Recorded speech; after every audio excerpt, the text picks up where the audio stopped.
ಮಾಧ್ಯಮ ಮಿತ್ರರಿಗೆಲ್ಲ ನನ್ನ ಕೃತಜ್ಞತೆಗಳು. ನೀವಿಲ್ಲಿ ಬಂದು ನಮಗೆ ನಮ್ಮ ಒಂದು ಚಿತ್ರಕ್ಕೆ ನೀವು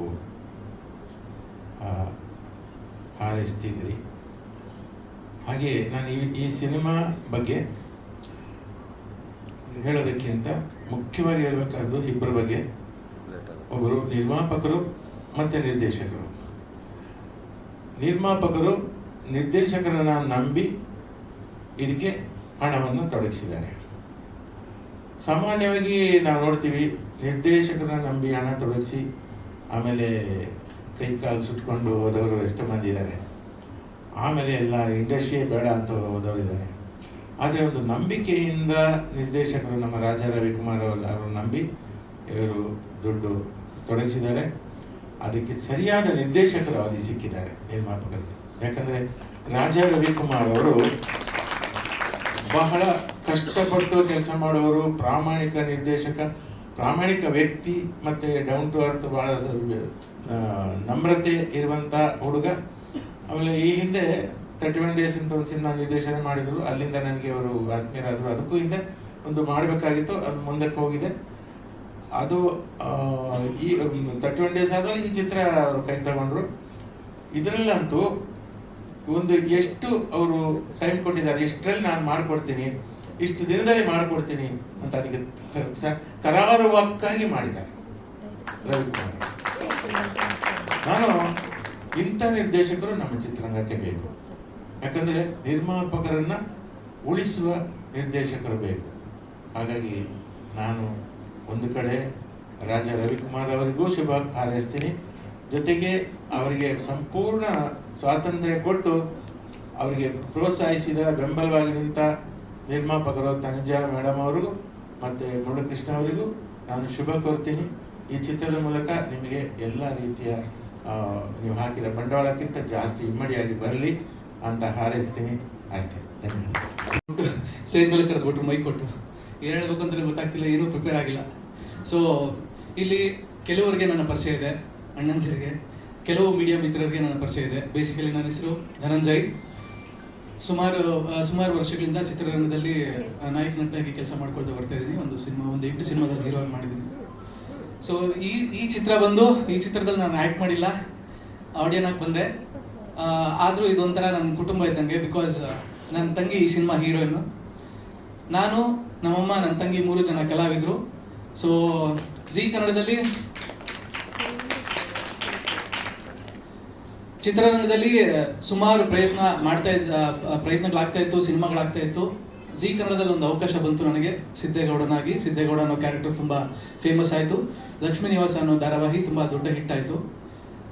ಅದಾದಮೇಲೆ ಆ್ಯಕ್ಚುಲಿ ನಮ್ಮ ಕನಸು ಏನಂದರೆ, ನಾನು ನಮ್ಮಮ್ಮ ಒಂದೇ ಸಿನಿಮಾದಲ್ಲಿ ಆ್ಯಕ್ಟ್ ಮಾಡಬೇಕು ಅನ್ನೋದು ನಮ್ಮ ಕನಸಾಗಿತ್ತು. ಸಿನಿಮಾದಲ್ಲಿ ಅವಕಾಶ ಸಿಗಲಿಲ್ಲ, ಸೀರಿಯಲಲ್ಲಿ ಸಿಕ್ತು. ನಾನು ಬಂದೆ ಫಸ್ಟ್ ಸೀರಿಯಲ್ಗೆ, ಅದಾದಮೇಲೆ ನಮ್ಮಮ್ಮ ಬಂದರು. ಅದಾದಮೇಲೆ ಇನ್ನೊಂದು ಪಾತ್ರಕ್ಕೆ ರೀಪ್ಲೇಸ್ಮೆಂಟ್ ಕ್ಯಾರೆಕ್ಟರ್ಗೆ ಮತ್ತೆ ನನ್ನ ತಂಗಿ, ನಾವು 3 ಜನ ಒಂದೇ ಸೀರಿಯಲಲ್ಲಿ ಕೆಲಸ ಮಾಡೋ ಅವಕಾಶ ಸಿಕ್ತು. ಸೊ ಅದಾದ ನಂತರ ಸಿನಿಮಾಗಳಲ್ಲಿ ಮಾಡಬೇಕು ಅಂತ ಆಸೆ ಪಡ್ತಾ ಇದ್ವಿ. ಈಗ ಅವರಿಬ್ಬರು ಒಟ್ಟಿಗೆ ಆ್ಯಕ್ಟ್ ಮಾಡಿದ್ದಾರೆ, ಅಮ್ಮ ಮಗಳು. ಸೊ ತುಂಬ ಚೆನ್ನಾಗಿ ಕಾಣ್ತಿದ್ದಾರೆ. ಬೇಸಿಕಲಿ ನನ್ನ ತಂಗಿ ರಾಕ್ಷಸಿ. ಈಗ ಡೈಲಾಗ್ ನೋಡಿದ್ರಲ್ಲ ನೀವು, ನನಗೆ ಭರತನಾಟ್ಯಂ ಅಷ್ಟೇ ಅಲ್ಲ ರುದ್ರತಾಂಡವ ಕೂಡ ಬರುತ್ತೆ ಅಂತ. ಆ ರುದ್ರತಾಂಡವನ ಡೈಲಿ ನಾವು ಮನೇಲಿ ನೋಡ್ತಾ ಇರ್ತೀವಿ. ಈಗ ಸಿನಿಮಾ 10ನೇ ತಾರೀಕು ರಿಲೀಸ್ ಆಗುತ್ತೆ. ಅವಳು ರುದ್ರತಾಂಡವನ ಇಡೀ ಕರ್ನಾಟಕ ನೋಡಬೇಕು ಅಂತ ಆಶಿಸ್ತೀನಿ. ಸೊ ಸಿನಿಮಾ ಅನ್ನೋದು ಪ್ರತಿಯೊಬ್ಬರ ಕನಸು. ನಾನು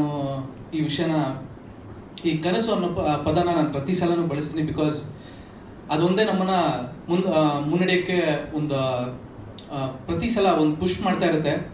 ಆ ಕನಸು, ಆ ಹಠ, ಏನಾದರೂ ಒಂದು ಸಾಧನೆ ಮಾಡಬೇಕು ಅನ್ನೋದು. ಸೊ ಇವತ್ತು ಇವರು ಸರದಿ, ಮುಂದೊಂದು ದಿನ ನಂದು. ಅದಕ್ಕೆ ತುಂಬ ಮುಖ್ಯ ಕಾರಣರಾದವರು ತುಂಬ ಜನ ಇದ್ದಾರೆ. ನಿಮ್ಗೆಲ್ಲರಿಗೂ ಥ್ಯಾಂಕ್ ಯು ಹೇಳಲಿಕ್ಕೆ ಇಷ್ಟಪಡ್ತೇನೆ. ಅದಕ್ಕಿಂತ ಮುಂಚೆ ನಿಮ್ಮ ಪ್ರೀಷಿಯಸ್ ಟೈಮನ್ನು ಕೊಟ್ಟು ನಮ್ಮ ಈ ಟ್ರೈಲರ್ ವಾಚಿಗೆ ಬಂದಿದ್ದೀರಾ ಎಲ್ಲ ಮಾಧ್ಯಮ ಮಿತ್ರದವರಿಗೂ ತುಂಬ ಹೃದಯದ ಧನ್ಯವಾದಗಳು. ಹಾಗೆ ಸಿನಿಮಾ ಅನ್ನೋದು ನನಗೂ ಕನಸು. ಇಲ್ಲಿ ತನಕ ಬಂದಿದ್ದೇನೆಂದರೆ ಇದಕ್ಕೆ ಒಂದು ಪ್ರೊಡ್ಯೂಸರ್ ಸರ್ಗೆ ತುಂಬ ಧನ್ಯವಾದಗಳನ್ನು ಹೇಳಲಿಕ್ಕೆ ಇಷ್ಟಪಡ್ತೇನೆ. ಅಷ್ಟು ಮಾತ್ರ ಅಲ್ಲ, ಈ ಕತೆ ನನ್ನನ್ನು ಚೂಸ್ ಮಾಡಿದೆ ಅಂತ ಹೇಳಲಿಕ್ಕೆ ಇಷ್ಟಪಡ್ತೇನೆ. ಇಂಥ ಒಂದು ಅದ್ಭುತವಾದ ಕಥೆಯನ್ನು ಬರೆದಂತಹ ರವಿ ಸರ್, ನಮ್ಮ ಡೈರೆಕ್ಟರ್, ನಿಮಗೂ ತುಂಬ ಹೃದಯದ ಧನ್ಯವಾದಗಳು ಅಂತ ಹೇಳಲಿಕ್ಕೆ ತುಂಬ ಇಷ್ಟಪಡ್ತೇನೆ. ಅಷ್ಟು ಮಾತ್ರ ಅಲ್ಲ, ನಾನೊಂದು ಫಸ್ಟ್ ಟ್ರೈ ಇದು ಕನ್ನಡ ಮೂವಿ, ಅದಕ್ಕೊಂದು ಅತ್ಯುತ್ತಮವಾದ ಮ್ಯೂಸಿಕ್ ಕೊಟ್ಟಿದ್ದಾರೆ. ಯಾಕಂದರೆ ಮ್ಯೂಸಿಕ್ ಅನ್ನೋದು ಸಿನಿಮಾದ ಆತ್ಮ ಇದ್ದಂಗೆ, ತುಂಬ ಜನಕ್ಕೆ ರೀಚ್ ಆಗುವಂಥದ್ದು, ಫಸ್ಟ್ ರೀಚ್ ಆಗುವಂಥದ್ದು ಸಾಂಗ್ಸ್. ಸೊ ಅದ್ಭುತವಾದ ಸಾಂಗ್ಸನ್ನು ವಿ ಮನೋಹರ್ ಸರ್ ಕೊಟ್ಟಿದ್ದೀರ. ನನಗೆ ಅಂತೂ ಇದು ಏನೊಂದು ತುಂಬ ಒಳ್ಳೆಯ ಅವಕಾಶ ಅಂತ ಹೇಳಲಿಕ್ಕೆ ಇಷ್ಟಪಡ್ತೇನೆ. Thank you so much sir. ಹಾಗೆ ಎಲ್ಲರಿಗೂ ರಿಕ್ವೆಸ್ಟ್ ಮಾಡ್ತಿದ್ದೇನೆ, ಮುಂದೆ ಬರುವ ಜುಲೈ 10ಗೆ ನಮ್ಮ ಮೂವಿ ರಿಲೀಸ್ ಆಗ್ತಾ ಇದೆ. ಎಲ್ಲರೂ ಥಿಯೇಟರ್ಗೆ ಬಂದು ನಮ್ಮ ಮೂವಿನ ನೋಡಿ ನಮ್ಮನ್ನು ಆಶೀರ್ವಾದ ಮಾಡಬೇಕು ಅಂತ ಕೇಳ್ಕೊತೀನಿ. ಎಲ್ರಿಗೂ ನಮಸ್ಕಾರ. ನಮ್ಮ ಬ್ಯೂಟಿ ಸಿನಿಮಾದ ಟ್ರೈಲರ್ ಲಾಂಚ್ಗೋಸ್ಕರ ಬಂದಿರುವಂತಹ ಎಲ್ಲ ಬ್ಯೂಟಿಫುಲ್ ಮನ್ಸುಗಳಿಗೆ ನಾನು ಸ್ವಾಗತವನ್ನು ಕೋರ್ತೀನಿ. ಸೊ ಎಸ್, ನಮ್ಮ ಏನೋ ಟೈಟಲ್ ಬ್ಯೂಟಿ ಅಂತಂದರೆ ನಾನು ಯಾವಾಗಲೂ ಅಂದ್ಕೊಂಡಿರೋದು ಏನು ಅಂತಂದರೆ, ನಾಟ್ ಓನ್ಲಿ ಔಟರ್ ಪಾರ್ಟ್ ಏನು ನೀವು ಜನರಿಗೆ ನಾರ್ಮಲ್ ಆಗಿ ಕಾಣ್ತೀರಾ ಅದಷ್ಟೇ ಬ್ಯೂಟಿ ಆಗಲ್ಲ. ನಿಮ್ಮ ಮನಸ್ಸು ಹೇಗಿರುತ್ತೆ, ನಿಮ್ಮ ಪರ್ಸನಾಲಿಟಿ, ನಿಮ್ಮ ವ್ಯಾಲ್ಯೂ ಸಿಸ್ಟಮ್ ಹೇಗಿರುತ್ತೆ, ಅದನ್ನು ನಾನು ಬ್ಯೂಟಿ ಅಂತ ಕನ್ಸಿಡರ್ ಮಾಡ್ತೀನಿ. ಅದಕ್ಕೆ ಬ್ಯೂಟಿಫುಲ್ ಮನಸ್ಸುಗಳು ಅಂತ ನಾನು ಮೆನ್ಷನ್ ಮಾಡಿದ್ದು. ಸೊ ಎಲ್ರಿಗೂ ಥ್ಯಾಂಕ್ ಯು ಸೋ ಮಚ್ ಬಂದಿರೋದಕ್ಕೆ. ಎಸ್, ನನ್ನ ಹೆಸರು ಮಹಾಲಕ್ಷ್ಮಿ. ಹಾಗೆ ನನ್ನ ಸಿನಿಮಾ ಕಡೆಗೆ ಆ ಪ್ರಯತ್ನದಲ್ಲಿ ನಾನು ಮಾಡಿರುವಂಥ ಸಿನಿಮಾಗಳ ಬಗ್ಗೆ ಎಲ್ಲ ಥ್ಯಾಂಕ್ ಯು ಇಂಟ್ರಡ್ಯೂಸ್ ಮಾಡಿರೋದಕ್ಕೆ. ಎಸ್, ಇದರಲ್ಲಿ ಒಂದು ಸಾಮಾನ್ಯ ಹೆಣ್ಣು ಮಗಳು, ಅವಳು ಕಾಣ್ತಿರುವಂಥ ಕನಸನ್ನು ನನಸು ಮಾಡ್ಕೊಳ್ಳೋಕ್ಕೋಸ್ಕರ ಏನೇನೆಲ್ಲ ಪ್ರಯತ್ನ ಮಾಡ್ತಿರ್ತಾಳೆ ಅವಳು. ಮತ್ತು ಅವಳ ಸುತ್ತಮುತ್ತ ಇರುವಂಥ ಜನ, ಫ್ಯಾಮಿಲಿ ಎಲ್ಲರೂ ಅವಳಿಗೆ ಹೇಗೆ ಸಪೋರ್ಟಿವ್ ಆಗಿರ್ತಾರಾ, ಇಲ್ಲ ಕಾಲೆಳೆಯೋಕ್ಕೆ ನೋಡ್ತಿರ್ತಾರಾ, ಅದೆಲ್ಲವೂ ದಾಟಿ ಅವಳ ಕನಸನ್ನು ನನಸು ಮಾಡ್ಕೋತಾಳ ಅನ್ನೋದು ಸಬ್ಜೆಕ್ಟ್ ಇದು. ಸೊ ನೀವು ಆಗಲೇ ಟ್ರೈಲರಲ್ಲಿ ನೋಡ್ದಂಗೆ ಇದರಲ್ಲಿ ಎಲ್ಲ ಜಾನರ್ಸು ಆಲ್ಮೋಸ್ಟ್ ಟಚ್ ಮಾಡಿದ್ದಾರೆ ನಮ್ಮ ಡೈರೆಕ್ಟರು. ಸೊ ಹಾರರ್ ಆಗಿರ್ಬೋದು, ರೊಮ್ಯಾಂಟಿಕ್ ಆಗಿರ್ಬೋದು, ಫ್ಯಾಮಿಲಿ ಓರಿಯೆಂಟೆಡ್ ಆಗಿರ್ಬೋದು, ಎಮೋಷನ್ಸ್ ಆಗಿರ್ಬೋದು. ಸೊ ಎಲ್ಲವೂ ಇರುವಂತಹ ಒಂದು ಫ್ಯಾಮಿಲಿ ಸಬ್ಜೆಕ್ಟ್, ಎಲ್ಲರೂ ಕೂತು ಆರಾಮಾಗಿ ನೋಡುವಂತಹ ಸಿನಿಮಾ ಇದು. ಸೊ ನೀವೆಲ್ಲರೂ ನಮ್ಮ ಜನರಿಗೆ ತಲುಪಿಸ್ಬೇಕು ಅಂತ ನಾನು ಕೇಳ್ಕೊಳ್ತೀನಿ. ಜುಲೈ 10ನೇ ತಾರೀಕು ನಮ್ಮ ಸಿನಿಮಾ ರಿಲೀಸ್ ಆಗ್ತಿದೆ. ಚಿತ್ರಮಂದಿರಗಳಿಗೆ ಎಲ್ಲರೂ ಬನ್ನಿ, ಫ್ಯಾಮಿಲಿ ಸಮೇತ ಬನ್ನಿ, ಫ್ರೆಂಡ್ಸ್ ಜೊತೆ ಬನ್ನಿ, ನಮ್ಮ ಸಿನಿಮಾನ ನೋಡಿ ಏನೇ ಫೀಡ್ಬ್ಯಾಕ್ ಇದ್ರೂ ನಮ್ಗೆ ಹೇಳಿ ಅಂತ ನಾನು ಕೇಳ್ಕೊತೀನಿ. Thank you. ಎಲ್ಲರಿಗೂ ನಮಸ್ಕಾರ. ಇದು ನಮ್ಮ ಮೊದಲನೇ ಸಿನಿಮಾ, ಹಾಗಾಗಿ ಏನು ಮಾತಾಡಬೇಕು ಅನ್ನೋದು ಗೊತ್ತಿರೋದಿಲ್ಲ. ಏನಾದರೂ ತಪ್ಪು ಮಾತಾಡಿದ್ರೆ ದಯವಿಟ್ಟು ಕ್ಷಮೆ ಇರಲಿ. ಹಾಗೆ ಬ್ಯೂಟಿ ಸಿನಿಮಾ ಹೇಗೆ ಬಂತು ಅಂತ ಹೇಳಲಿಕ್ಕೆ ಇಚ್ಛೆ ಪಡ್ತೀನಿ. ಫಿಲಮ್ ಇಂಡಸ್ಟ್ರಿಗೆ ಆ್ಯಕ್ಚುಲಿ ನಮಗಿದು ಹೊಸದು, ನಮ್ಮದೇ ಒಂದು ಬೇರೆ ಬಿಸ್ನೆಸ್ಸೇ ಇದೆ. ಹಾಗಾಗಿ ನಮ್ಮ ರಾಜಾ ರವಿಕುಮಾರ್ ಅವರು ಸುಮಾರು ವರ್ಷಗಳಿಂದ ಪರಿಚಯ. ಸುಮಾರು ಒಂದು 5ರಿಂದ 6 ವರ್ಷದಿಂದ ಒಂದು ಸಿನಿಮಾ ಮಾಡೋಣ ಅಂತ ಬರ್ತಾಯಿದ್ರು. ನಾನು ಬೇಡ ಅಂತ ಇದ್ದೆ. ಬಟ್ ಹೋದ ವರ್ಷ ಅವ್ರು ಯಾವಾಗ ಫೋನ್ ಮಾಡಿದ್ರು ನಾವು ಒಂದು ದೇವಸ್ಥಾನದಲ್ಲಿ ಪೂಜೆಯಲ್ಲಿ ಇರ್ತಾಯಿದ್ವಿ. ಹಾಗಾಗಿ ಏನಪ್ಪ ಇವರು ಯಾವಾಗ ಮಾಡಿದ್ರು ನಾವು ದೇವಸ್ಥಾನದಲ್ಲಿ ಇರ್ತೀವಲ್ಲ, ಹೇಗೆ ಗೊತ್ತಾಗುತ್ತೆ ಅಂತ ಗೊತ್ತಿಲ್ಲ. ಫಸ್ಟ್ ಸತಿ ಇಲ್ಲ ನೋಡೋಣ ಅಂದೆ, 2ನೇ ಸತಿನೂ ಹಾಗೆ ಅಂದೆ, 3ನೇ ಸತಿ ಮನಸ್ಸು ಬರಲಿಲ್ಲ. ನಾವು ಮೋಸ್ಟ್ಲಿ ಕಟೀಲು ದೇವಸ್ಥಾನದಲ್ಲಿ ಇದ್ವಿ ಅನಿಸುತ್ತೆ. ಆಗ ಪೂಜೆಯಲ್ಲಿ ಇದ್ವಿ. ಅವ್ರೊಂದು ಫೋನ್ ಬಂತು, ಸರ್ ಇನ್ನೊಂದು ಸತಿ ಯೋಚನೆ ಮಾಡಿ, ಒಂದು ಒಳ್ಳೆ ಕತೆ ಇದೆ ಮಾಡೋಣ ಅಂದರು. ಹಾಗಾಗಿ ಅಲ್ಲೇ ದೇವಸ್ಥಾನದಲ್ಲೇ ಇದ್ದೆ, ಪೂಜೆಯಲ್ಲಿ ಇದ್ದೀವಿ, ಖಂಡಿತ ಮಾಡೋಣ, ಪೂಜೆಯಿಂದ ಬಂದ ಮೇಲೆ ನಾನು ಮಾತಾಡ್ತೀನಿ ಅಂದೆ. ಹಾಗಾಗಿ ಅದರೊಂದು ಜರ್ನಿ ಹಾಗೆ ಸ್ಟಾರ್ಟ್ ಆಯಿತು. ಜೊತೆಗೆ ಅವ್ರಿಗೊಂದು ನನಗೆ ಒಂದು ಮಾತು ಕೊಟ್ಟಿದ್ರು, ಒಂದು ಲಿಮಿಟೆಡ್ ಪೀರಿಯಡಲ್ಲಿ ಲಿಮಿಟೆಡ್ ಬಡ್ಜೆಟಲ್ಲಿ ಮಾಡಿಕೊಡ್ತೀನಿ ಅಂತ ಹೇಳಿದರು. ಅದನ್ನು ಚಾಚು ತಪ್ಪದಿಲ್ಲ, ಕರೆಕ್ಟಾಗಿ ಆನ್ ಟೈಮಲ್ಲಿ ಅವ್ರು ಹೇಳಿರುವಂಥ ಒಂದು ಬಡ್ಜೆಟಲ್ಲೇ ಮಾಡಿಕೊಟ್ಟಿದ್ದಾರೆ. ಅವ್ರಿಗೆ ನಾನು ಈ ಸಮಯದಲ್ಲಿ ಎಲ್ಲರ ಪರವಾಗಿ ತುಂಬ ಧನ್ಯವಾದ ತಿಳಿಸ್ತೀನಿ ಸರ್. ಜೊತೆಗೆ ಮೂವಿ ನಾನು ನೋಡೋದು ತುಂಬ ಕಡಿಮೆ. ಈಗ ಈ ಒಂದು ಜರ್ನಿಯಿಂದ ಶೂಟಿಂಗ್ ಸ್ಟಾರ್ಟ್ ಆದಾಗಿಂದ ಮನೇಲಿ ಬರೀ ಟಿ ವಿಯಲ್ಲಿ ಫಿಲಮ್ಸೇ ಓಡ್ತಾ ಇದೆ. ಮೊದಲು ನ್ಯೂಸ್ ಚಾನಲ್ ಓಡ್ತಾ ಇತ್ತು, ಈಗ ಫಿಲಮ್ಸ್ ಓಡ್ತಾ ಇದೆ. ಇದು ಈಗ ಬಂದರೆ ಹೇಗಿರುತ್ತೆ, ಇದು ಹೇಗೆ ಬಂದರೆ ಹೇಗಿರುತ್ತೆ ಅನ್ನೋದನ್ನ ನನಗೆ ನಾನೇ ಪ್ರಶ್ನೆ ಮಾಡ್ಕೊತಾ ಇದ್ದೀನಿ. ಹಾಗಾಗಿ ನಾವು ಅಂದ್ಕೊಂಡಿರೋದಕ್ಕಿಂತ ತುಂಬ ಚೆನ್ನಾಗಿ ಬಂದಿದೆ. ಎಲ್ಲ ಕಲಾವಿದರುಗಳು ಕೂಡ ತುಂಬ ಚೆನ್ನಾಗಿ ಆ್ಯಕ್ಟ್ ಮಾಡಿದ್ದಾರೆ. ಹಾಗೆ ಒಳ್ಳೊಳ್ಳೆ ಕಡೆ ಶೂಟ್ ಮಾಡಿದ್ದಾರೆ. ಎಲ್ಲ ಕಡೆನೂ ಅದ್ಭುತವಾಗಿ ಮೂಡಿ ಬಂದಿದೆ ಅಂತ ಹೇಳಲಿಕ್ಕೆ ಇಚ್ಛೆ ಪಡ್ತೀನಿ. Thank you sir. ನಮ್ಮದು ಮ್ಯಾನುಫ್ಯಾಕ್ಚರಿಂಗ್ ಯೂನಿಟ್ ಇದೆ ಸರ್, ಜ್ಯುವೆಲ್ರಿ ಮ್ಯಾನುಫ್ಯಾಕ್ಚರಿಂಗ್ ಯೂನಿಟ್ ಇದೆ. ಎಲ್ರಿಗೂ ನಮಸ್ತೆ. ಇದು ನಮ್ಮ ಕಲ್ಪವೃಕ್ಷ ಪ್ರೊಡಕ್ಷನ್ಸ್ನ ಕನಸು. ಇದು ಆ ಕನಸನ್ನ ಇವತ್ತು ನಿಮ್ಮ ಮುಂದೆ ಇಡ್ತಾ ಇದ್ದೀವಿ. ನೀವೆಲ್ಲ ಸೇರಿ ನನಸು ಮಾಡಿಕೊಡ್ತೀರಾ ಅನ್ನೋ ನಂಬಿಕೆ ಖಂಡಿತ ಇದೆ. ಇದು ಎಲ್ಲರೂ ಕೂತ್ಕೊಂಡು ಫ್ಯಾಮಿಲಿ ಸಮೇತ ನೋಡಬಹುದಾದಂಥ ಚಿತ್ರ. ರವಿಕುಮಾರ್ ಅವರು ತುಂಬ ಚೆನ್ನಾಗಿ ನಿರ್ದೇಶನ ಮಾಡಿಕೊಟ್ಟಿದ್ದಾರೆ. ಮತ್ತು ನಾವೆಲ್ಲೆಲ್ಲಿ ಶೂಟಿಂಗ್ ಮಾಡಿದ್ದೀವಿ. ಫಸ್ಟು ನಮ್ಮ ಕನ್ನಡ ಚಿತ್ರರಂಗದಲ್ಲೇ ಫಸ್ಟು ಕ್ಯಾಮರಾ ಸ್ಟಾರ್ಟ್ ಆಗಿರೋದು ನಮ್ಮ ಚಿತ್ರನೇ. ಎಲ್ಲಿ ಮೂಡಗಲ್ಲು ಕೇಶವನಾಥ, ಅಲ್ಲಿ ಆ ಕೇಶವನಾಥನ ಕೃಪೆ ಇರುತ್ತೆ ಅಂತ ನಾವೆಲ್ಲರೂ ನಂಬಿದ್ದೀವಿ.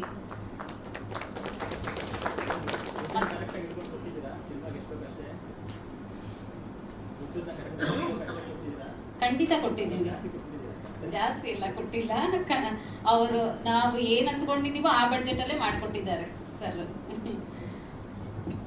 ಮತ್ತು ಕುಮಟ, ಕೊಲ್ಲೂರು, ಮೇಲುಕೋಟೆಯಲ್ಲಿ ಚಿತ್ರೀಕರಣ ಎಲ್ಲ ತುಂಬ ಚೆನ್ನಾಗಿ ಬಂದಿದೆ.